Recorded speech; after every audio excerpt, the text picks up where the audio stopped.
하나님 말씀 보시죠. 하나님 말씀 창세기 19장에서 보겠습니다.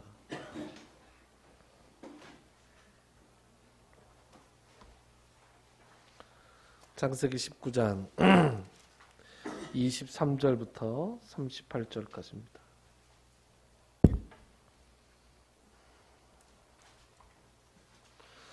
창세기 19장 23절부터 38절까지.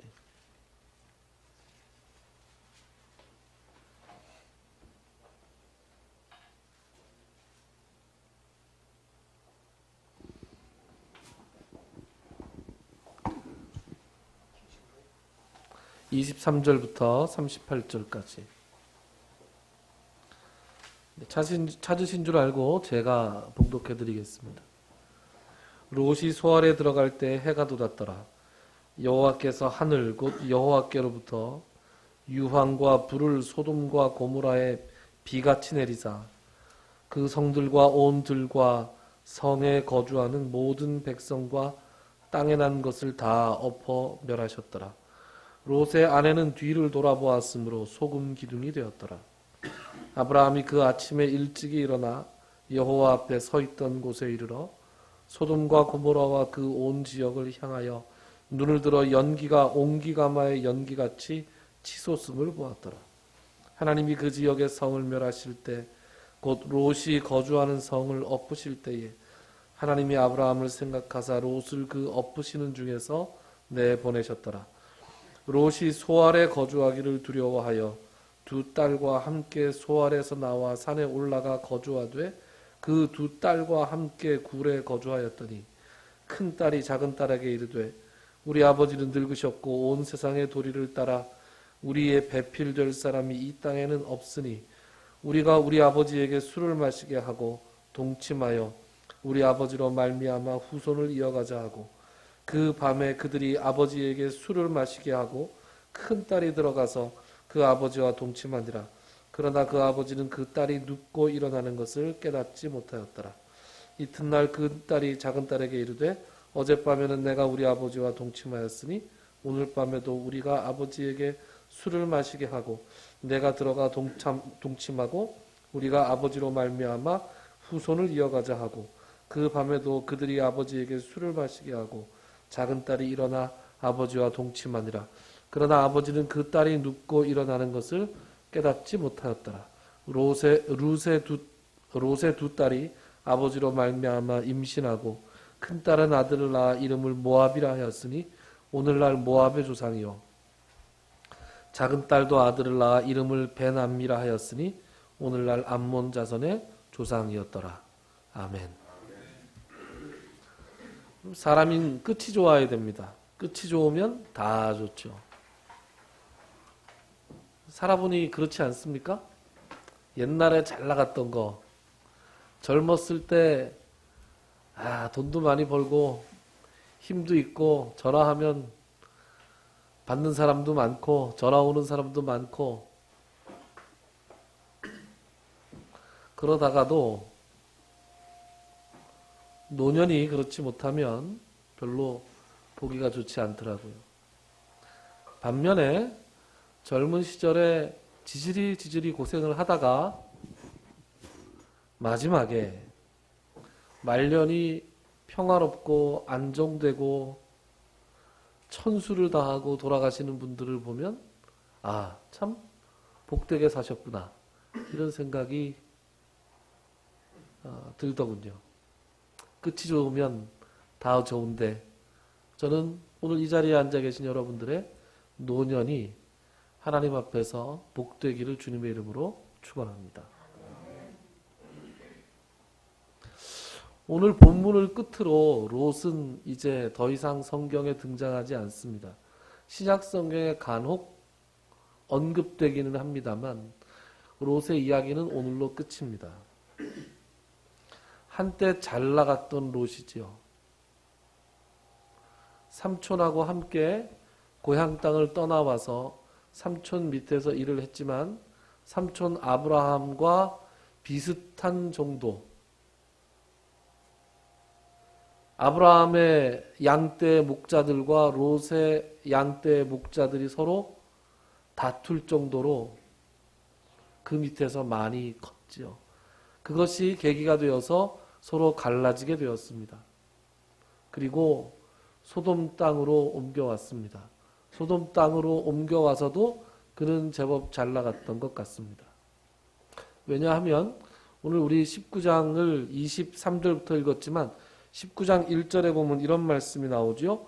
저녁 때에 그 두 천사가 소돔에 이르니 마침 롯이 소돔 성문에 앉아 있다가 그들을 보고 일어나 영접하고 땅에 엎드려 절했다. 이런 말씀이 나옵니다. 두 천사가 소돔 성문에 들어올 때 롯이 어디에 있었다고요? 성문에 앉아 있었습니다. 고대 사회에서 성문에 앉아 있는 건 아무나 앉아 있는 게 아니고 그 성에 장로들이 앉아 있었습니다.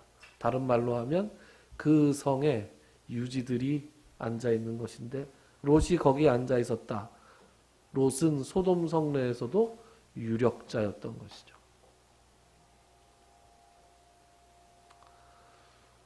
두 천사가 말이 나왔으니까 계속하는 얘기인데 두 천사가 롯의 집에 들어왔는데 성 사람들이 알고 뭐라고 표현이 되어 있냐 하면 노소를 막론하고 원근에서 다 몰려왔다. 가까운 데서도 몰려왔고 먼 곳에서도 몰려왔다. 롯의 집에 낯선 사람 둘이가 들어왔다더라. 여러분 별 볼 일 없는 사람들의 집에 누가 왔든 누가 신경을 쓰겠습니까? 그렇죠? 롯의 행적이 사람들의 관심거리가 되고 있다는 겁니다. 사람들이 몰려와서 아우성을 칠 때 롯을 모르는 사람들이 없었습니다. 롯의 일거수일투족은 그 소돔성 사람들에게 관심의 대상이었습니다. 즉 롯은 소돔성 내에서 그냥 보잘것없는 존재가 아니었고 소돔성에 상당히 유력한 사람들 중에 하나였다는 것입니다. 잘 나가던.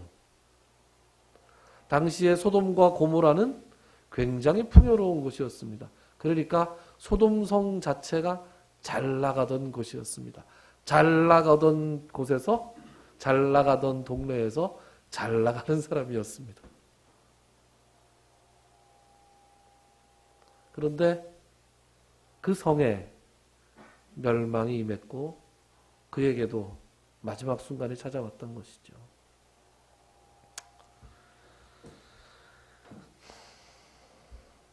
그 멸망이 찾아왔을 때 롯은 지체하는 모습을 보였다 그랬습니다.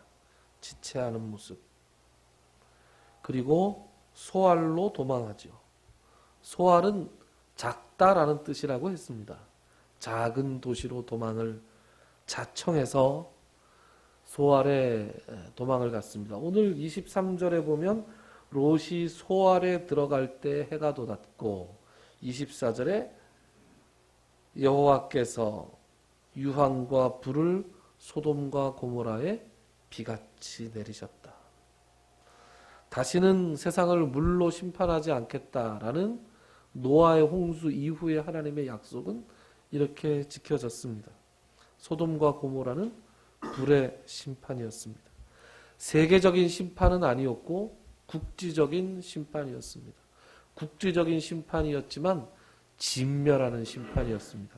어떻게 나와요? 25절에 보면 그 성들과 온 들과 성에 거주하는 모든 백성과 땅에 난 것을 다 엎어 멸하셨다. 소돔과 고모라가 전부 잿더미가 되고 말았습니다. 생각해보면 얼마나 두렵고 끔찍한 일이었겠습니까? 롯의 말년은 한마디로 비참합니다.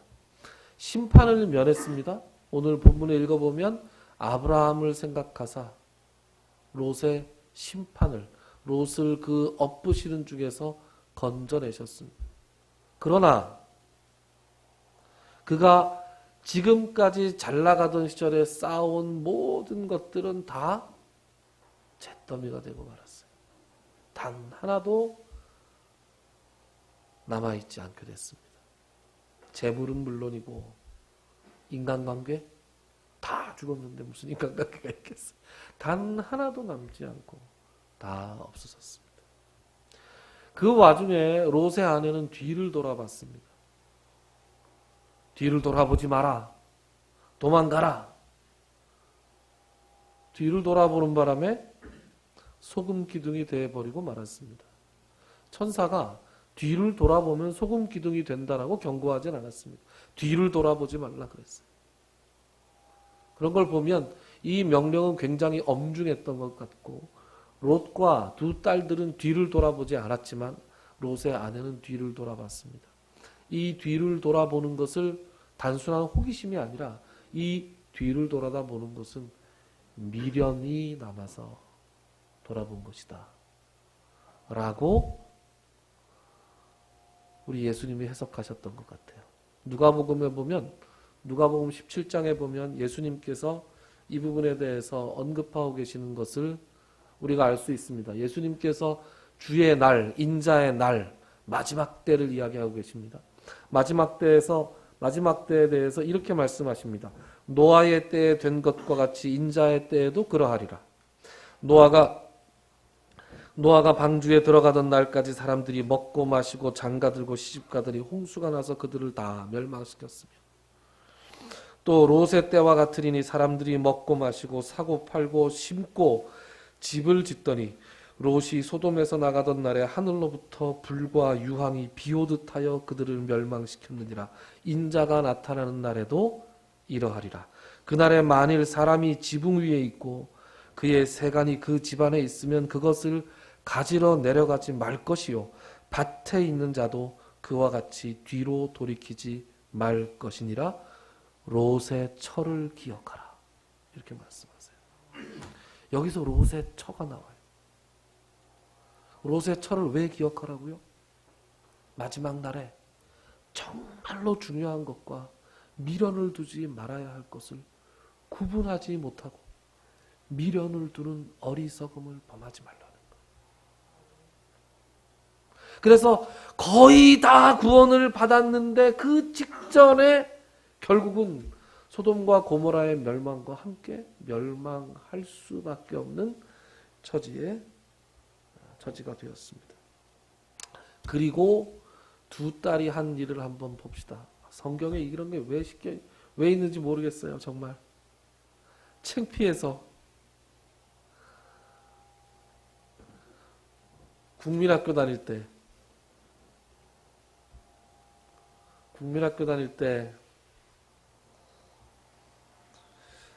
제 할머니께서 성경을 읽으라고 하셔서 성경을 읽었는데 창세기를 읽다가 뭐 이런 게 다 나와? 이렇게 생각을 했어요.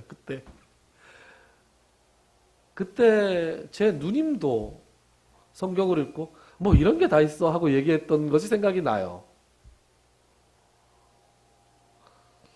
저는 이제 우리 권사님 지금 두 번째 연속 이렇게 이제 예배 참석하시면서 아니 왜 저 목사는 왜 자꾸 소돔과 고모라 얘기만 하나? 그게 아니고 순서대로 하다 보니 마침 딱 그때 오신 거예요 지금. 네. 순서대로 하기 때문에 피할 수가 없어요.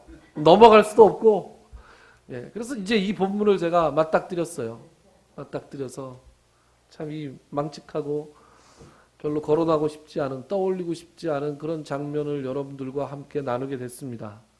두 딸이 하는 짓을 한번 보세요. 아버지에게 술을 마시게 한 다음에 그 다음에 동침을 합니다. 그리고 아이를 갖죠. 그럴듯한 명분을 댑니다. 31절 보세요. 뭐라고 명분을 대느냐? 큰딸이 작은딸에게 이르되 우리 아버지는 늙으셨고 온 세상의 도리를 따라 우리의 배필될 사람이 이 땅에는 없으니 그랬어요. 그래서 우리가 후손을 낳자. 그리고 참담한 일이 벌어지죠. 첫날은 큰딸이, 두 번째 날은 둘째 딸이 아버지와 동침을 하고 임신을 하고 아들을 하나씩 낳습니다. 큰딸이 낳은 아이는 모압. 모압이라는 이름의 뜻은 아버지로부터라는 뜻입니다. 둘째 딸을 낳은 아들은 벤암미입니다. 벤암미. 여러분 벤허라는 영화를 보셨죠? 네. 히브리어로 벤은 아들이란 뜻입니다. 그래서 벤암미라는 것은 무슨 뜻이냐? 내 아버지의 아들이란 뜻입니다. 가만 보면 이상해요. 아버지가 두 딸이 눕고 일어나는 것을 알지 못했다. 그렇게 나오잖아요. 그리고 그렇게 하기 위해서 술을 잔뜩 먹였다. 이렇게 나오잖아요. 그래놓고 아들 이름은 왜 이렇게 줘요? 아들 이름은 뭘 자랑스러운 거라고 아버지로부터 우리 아버지의 아들이다. 뭘 이렇게 내놓고 얘기를 합니까? 이 두 딸이 참 이상하죠. 두 딸이 이렇게 한 것은 자기들의 미래가 걱정이 돼서 그런 것이죠. 아버지는 이제 늙으셨어요. 곧 돌아가실 거 아니에요. 보니까 돌아가실 것 같아요. 매일 술이잖아요. 딸들이 주는 술만 마셨겠어요? 매일 술 마셨을 거예요. 조금 이따 얘기하겠지만.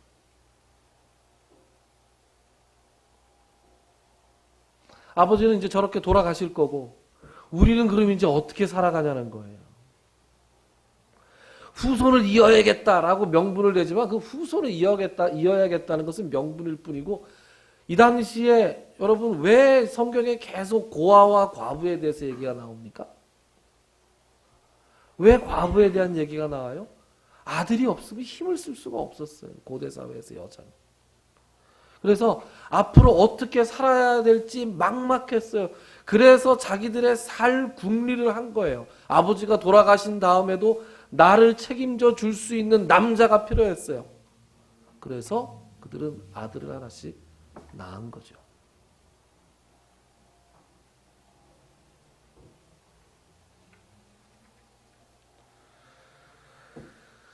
이 부분의 말씀을 읽으면서 제가 정말 참담하게 생각했던 것은 이 일이 굉장히 자연스럽게 벌어진다는 거예요. 여기에 가담하는 사람들이 별로 죄책감을 느끼는 것 같은 느낌이 전혀 없다는 거예요. 롯을 한번 볼까요? 여러분 롯은 제가 이제 왜 매일 술을 먹었을 것이다 라고 얘기를 하냐면 끔찍한 일을 당했잖아요. 트라우마가 있었을 것 같아요. 한꺼번에 모든 것이 다 날아갔지 않습니까? 자기의 인생이 다 날아갔어요.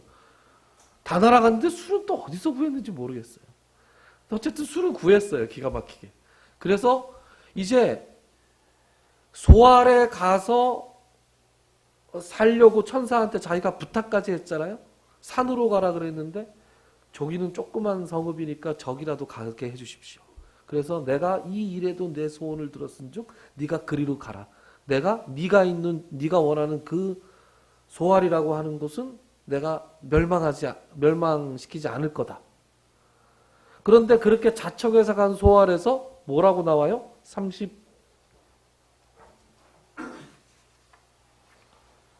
30절에 보면 롯이 소알에 거주하기를 두려워했다. 이렇게 나옵니다.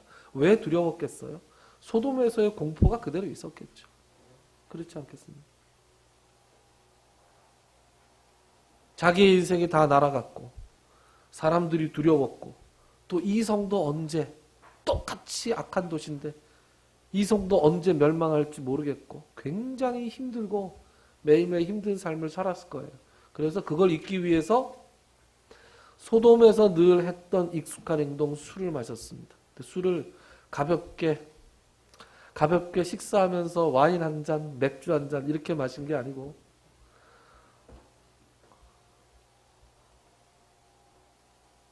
모든 것을 다 잊어버릴 때까지 마신 거죠. 인사불성이 될 때까지. 그래서 술을 마시고 난 다음에는 무슨 일이 벌어졌는지 자기가 무슨 일을 했는지 알지 못하는 지경까지 술을 마시는 거죠. 정신 바짝 차리고 술은 입에도 안 되는 그런 사람에게 딸들이 술을 먹여서 이런 일을 하려고 생각을 했겠습니까? 그렇지 않았을 겁니다. 롯은 동굴에서 그렇게 자기의 마지막 남은 날들을 보내고 있었고 그런 것들을 이용해서 그런 것들을 활용해서 큰 죄책감 없이 자기들의 앞으로 살 궁리를 하고 있는 딸들을 봅니다. 그리고 이들이 이렇게 행동하는 것을 보면 그들이 소돔에서 어떤 삶을 살았을지 좀 짐작이 되지 않습니까? 소돔에서의 삶이 어떤 삶이었는지. 그러고 보면 오늘 딸들이 이렇게밖에 살 수 없었던 그런 말씀이 나옵니다. 제가 아까 읽다가 한번 읽었는데 강조해서는 안 읽었습니다. 근데 제가 이 본문을 읽다가 눈에 번쩍 띈 구절이 한 군데 있어요. 어디 있느냐?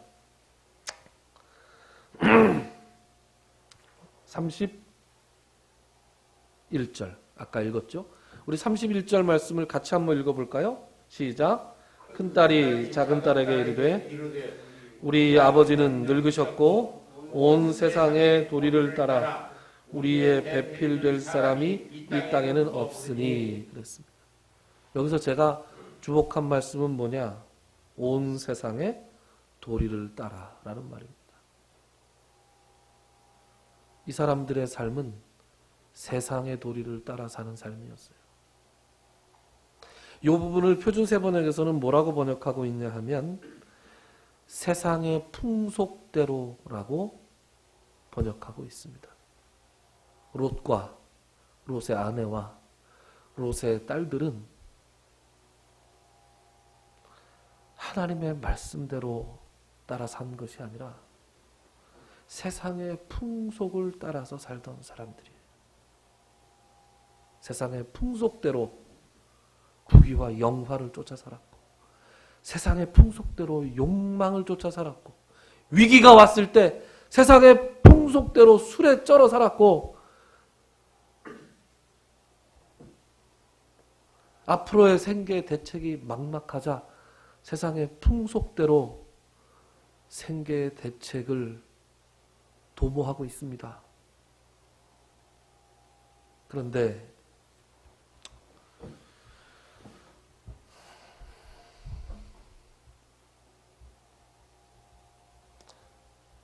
요즘 21세기 대한민국의 풍조는 어떻습니까?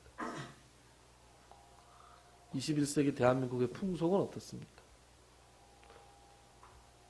제가 이번 주에 우연히 인터넷을 이렇게 이것저것 딴 거를 보다가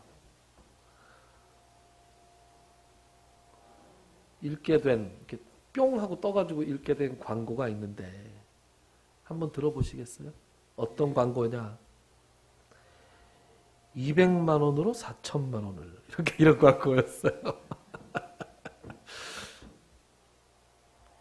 무슨 내용이냐? 내일부터 팍 올라갈 급등주래요. 급등주. 전 주식을 해본 적이 없어서 용어를 잘 모릅니다만 급등주를 알려준다는 거예요.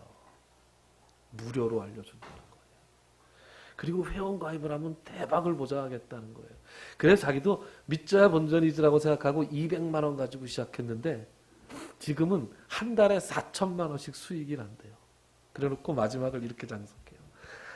강남의 아파트 사고 외제차 끌고 다니는 것이 아니 흑수저의 유통회사에서 쥐꼬리만한 월급 받고 허덕이던 제가 이제는 강남 아파트에 외제차 끌고 다닙니다.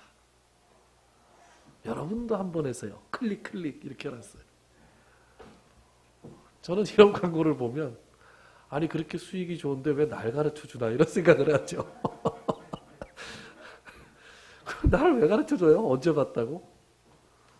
네? 돈 몇만 원만 내면 그렇게 좋은 정보를 준다는데 글쎄요. 나중에 설교 끝나고 너 어디냐고 한번 물어보는 분들 없으면 좋겠는데 목사님 그 어디 광고예요? 이렇게 물어보는 분 없었으면 좋겠습니다.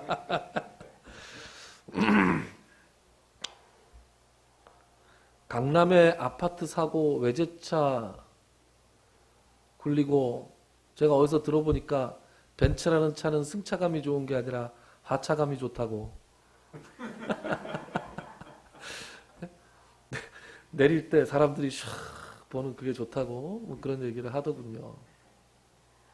탈 만한 분들은 탈 수 있죠. 그런데 그것이 유일한 꿈인 이 사회가, 이 세상의 풍조가 그리스도인들은 다르냐는 거예요. 하나님을 믿는다고 하는 사람들, 자신을 크리스찬이라고 생각하는 사람들, 하나님의 말씀대로 살겠다고 하는 사람들은 그러면 세상의 풍조와는 다른 것을 내 삶의 목표로 삼고 살아가고 있냐 이거예요. 제가 오래전에 신학교를 가겠다고 마음을 먹고 제가 다니던 교회 목사님께 신학교를 가겠다고 학교를 졸업하고 신학교를 가겠다고 말씀을 드렸어요. 그날이 수요일이었어요. 수요일 날 말씀을 드리고 나서 목사님이, 제가 말도 안 했는데 우리 교회 청년부 회장 누구누구 김홍규 경제가 이번에 신학대학원에 진학하기로 했다고, 여러분 기도해 주세요 라고 발표를 해버리셨습니다. 그래서 이제 나왔는데, 예배 끝나고 나오는데 뒤에서 무슨 말이 들렸냐면, 제가 평소에 신앙이 좋다고 존경하던 그런 권사님들이 아이고 아깝네 아까워 이렇게 얘기를 하시는 거예요. 깜짝 놀랐습니다. 아니 왜 좋은 학교 나와가지고 신학교를 간대 이렇게 얘기. 깜짝 놀랐습니다.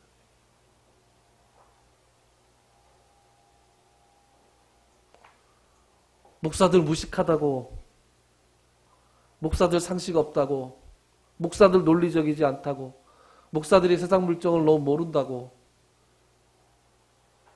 잘난 아들들을 보내야죠. 공부 잘하는 아들 보내야죠. 대기업에 갈 수 있고 취직할 수, 얼마든지 잘 나갈 수 있는 그런 아들들 목사 시켜놨으면, 공부 잘한다고 이상한 목사가 안 되는 건 아니니까 그 말은 생략하겠습니다. 여러분, 성경이 한결같이 우리에게 말씀하는 바가 뭐예요? 제가 지난번에 레위기 18장을 한번 읽어드린 적이 있습니다. 레위기 18장에 보면, 레위기가 뭐예요? 레위기가 이스라엘 백성들에게 모세를 통해서 주신 율법이잖아요. 그 율법에 뭐라고 되어 있느냐? 이런 말씀이 나와요. 레위기 18장에 보면 레위기 18장 같이 찾아보려고 그랬나? 제가 안 찾아놨군요. 레위기 18장을 한번 찾아서 읽어보죠. 찾을 수 있는 분만 찾으세요. 레위기 찾기가 어렵습니다. 레위기 18장 3절부터 5절 말씀을 제가 읽어드리겠습니다. 너희는 너희가 거주하던 애굽 땅의 풍속을 따르지 말며 내가 너희를 인도할 가나안 땅의 풍속과 규례도 행하지 말고 너희는 내 법도를 따르며 내 규례를 지켜 그대로 행하라. 나는 너희의 하나님 여호와이니라. 너희는 내 규례와 법도를 지키라. 사람이 이를 행하면 그로 말미암아 살리라. 나는 여호와이니라.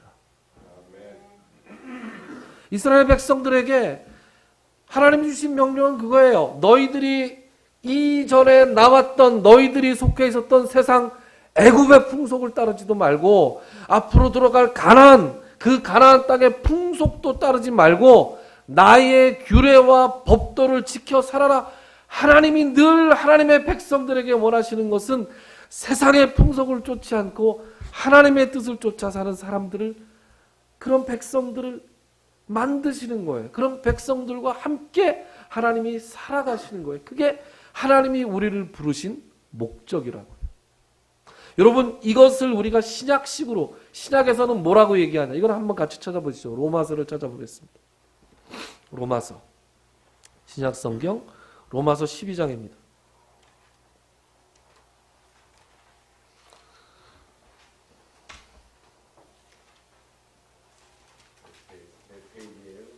자, 찾으신 분 256페이지. 신약성경 256페이지. 이 말씀을 정말 외워야 되는데, 이 말씀은 외워야 되는 말씀입니다.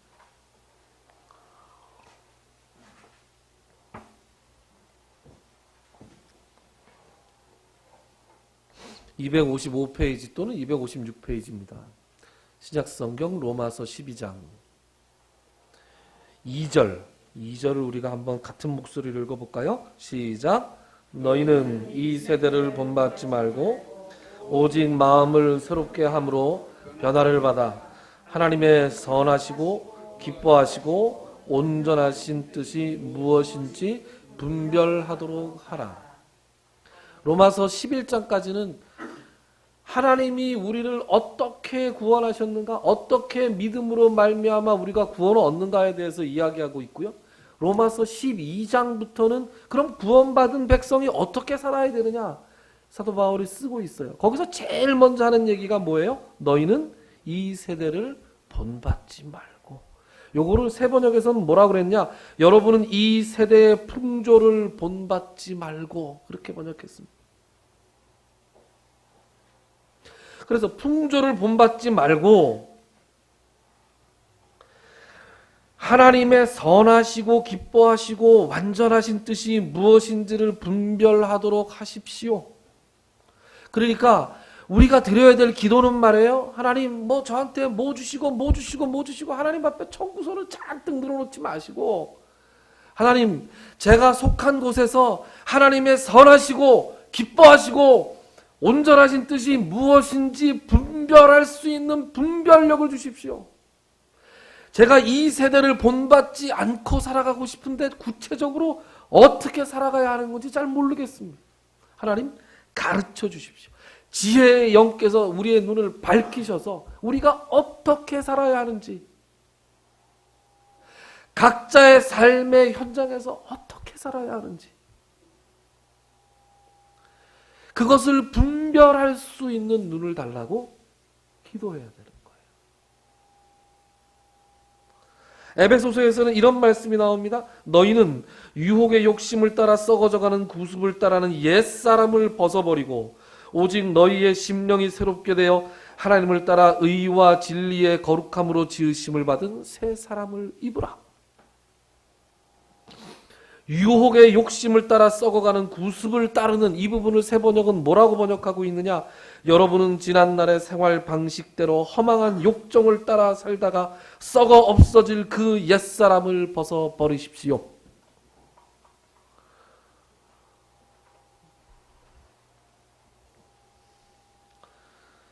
세상의 풍조를 따라서 가장 성공적인 삶을 나름대로 살았다고 했던 당대의 안타까운 의인 롯은 결국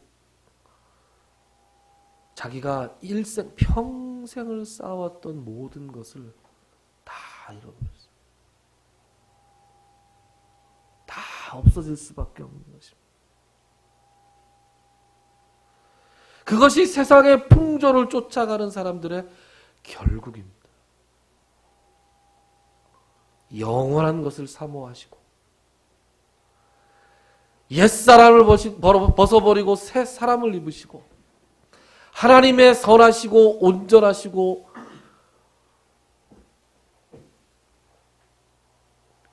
하나님의 선하시고 기뻐하시고 온전하신 뜻이 무엇인지 분별하며 살아가는 여러분들이 되시기를 바랍니다. 세상의 풍조대로 살아가지 않기로 결심하고 오늘도 굳은 마음을 가지고 집으로 돌아가시는 여러분들이 되시기를 주님의 이름으로 축원합니다. 기도합시다. 세상의 풍조를 쫓아 살다가 한때 참 잘 사는 것처럼 성공한 삶인 것처럼 생각하였지만 한순간에 그 모든 것을 허망하게 잃어버리고만, 그래서 참으로 비참한 말년을 맞이하게 된 롯과 그의 가족들, 그 말씀을 읽으며 우리의 반면교사로 삼기를 원합니다. 이 세대를 본받지 말고 오직 마음을 새롭게 함으로 변화를 받아 하나님의 선하시고 기뻐하시고 온전하신 뜻이 무엇인지 분별하도록 하라고 우리에게 명령하셨는데 이 명령을 하나님의 준엄한 명령으로 받들고 이 세상의 풍조를 쫓아가지 않고 나의 삶의 현장에서 어떻게 사는 것이 하나님의 뜻을 이루어가는 것인지 하나님께 기도하며 지혜를 구하며 말씀을 읽으며 말씀의 나를 쳐서 복종시키며 살아갈 수 있는 우리가 되게 하여 주시옵소서. 지혜가 없을 때 꾸짖지 마시고 후히 주시는 주님께서 우리의 영 안을 밝혀주셔서 성령님의 인도하신 대로 살아갈 수 있도록 하루하루를 성령 충만한 날들로 채워 주시옵소서. 예수님의 이름으로 기도드리옵나이다. 아멘. 찬송가 288장 함께 하겠습니다.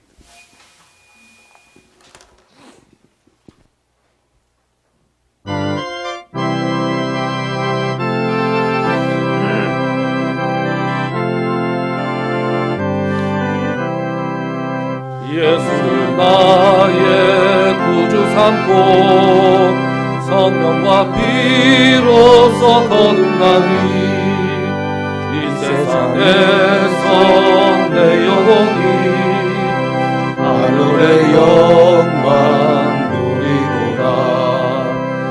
이것이 나의 간증이요 이것이 나의 찬송일세. 나 사는 동안 끊임없이 구주를 찬송하리로다. 온전히 주께 맡긴 내 영 사랑의 음성을 듣는 중에 천사들 왕래하는 것과 하늘의 영광 보이도다. 이것이 나의 간증이요 이것이 나의 찬송일세. 나 사는 동안 끊임없이 구주를 찬송하리로다.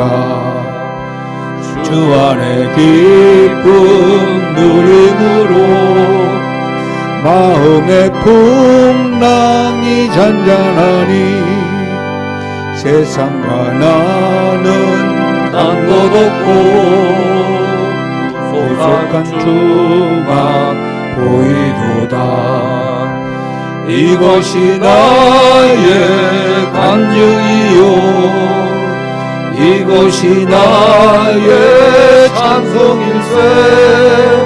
나 사는 동안 끊임없이 구주를 찬송하리로다.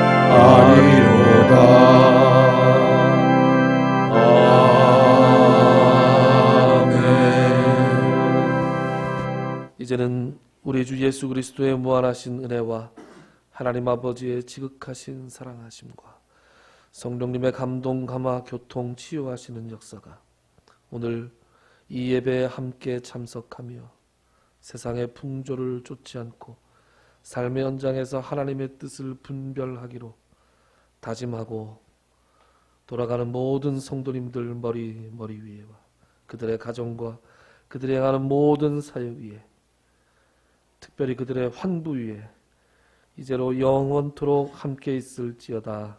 아멘.